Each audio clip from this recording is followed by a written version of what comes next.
ओडिशा रे जोड़िए धर्मधारा गोटे हूँ श्री चैतन्य 1510 ख्रीष्टाब्द जिते बड़े आसिले पर अनुवर्ष जो धर्मधारा उत्कलीय वैष्णव अनुरोध है हूँ गौड़ीय वैष्णव धारा एवं जोटा पंचसखा माने जो धर्म को प्रचार प्रसार कले किए किए बोला गम भाव जाने जशोवंत गारकोटा मंत्र जाने ये भुवनेश्वर पाखरे बालीपाटना से जन्म होते महापुरुष शिशु अनंत जगत सिंहपुर अड़ंगर नाम हूँ जशोवंत बालेश्वर कपिलेश्वरपुर शासन ब्रह्मगिरी नाम हूँ जगन्नाथ दास यही गोप कोणार्क पाखर नाम गाँव ना हूँ एरवंग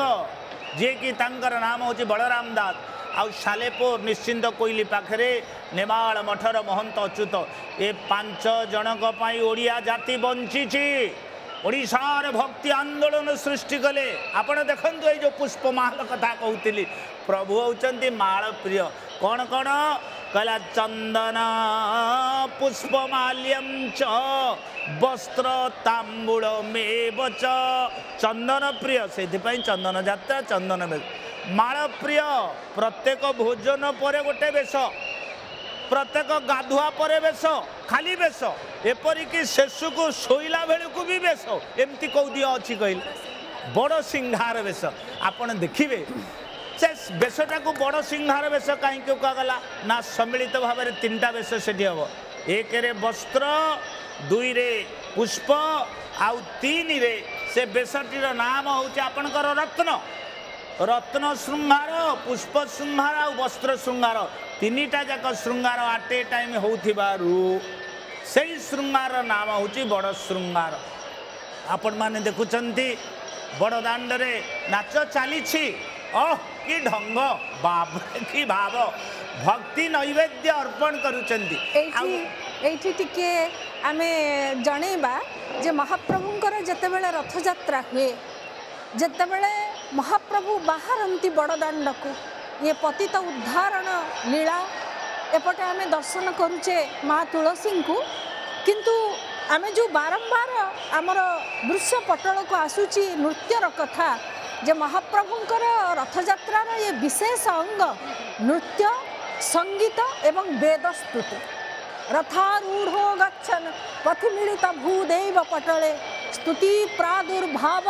प्रतिपदमुपाकर्ण सदय दया सिंधुर्बंधु सकल जगतां सिंधुसुतया जगन्नाथ स्वामी नयन पथगामी भवतु मे। ये प्राचीन परंपरा ये 3टी जाक एक है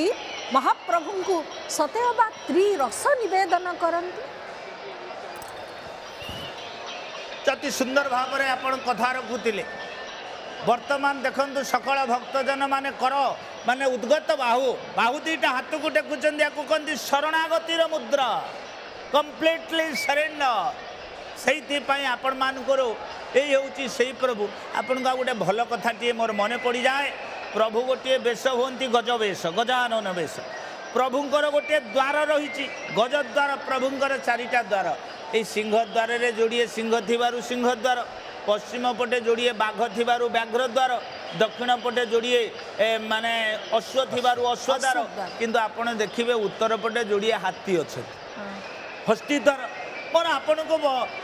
को पाखरे मोर गोटे बसटा एनालिसिस आपण तो बहु अध्यापक संस्कृत महाविद्यालय रे अध्ययन करुचंदी पाठ पढ़ाऊँच अरे गज मूर्खंग मानक भितर श्रेष्ठ मूर्ख आम क्या कहे अरे यहाँ गज मूर्खटे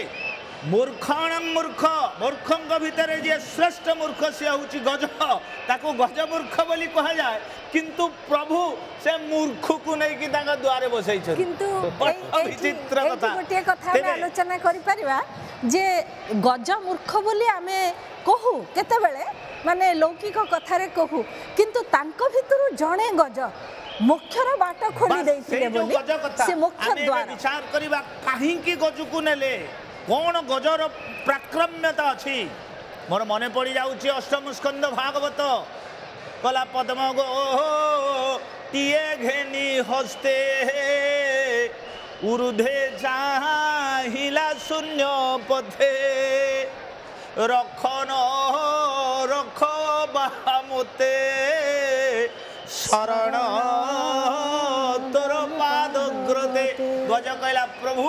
तू रखिले रख मारिले मार but I am completely surrender मु तुम पाखे आत्मसमर्पण कर दउची से जो शरणागतिर भाव पाई मूर्ख हेले मध्य गज को केते सम्मान रे सम्मानित करा जाइछि तेणु आज से कथाटे कहले बड़दाण्ड रे आमे समस्ते शरणागतिर मुना।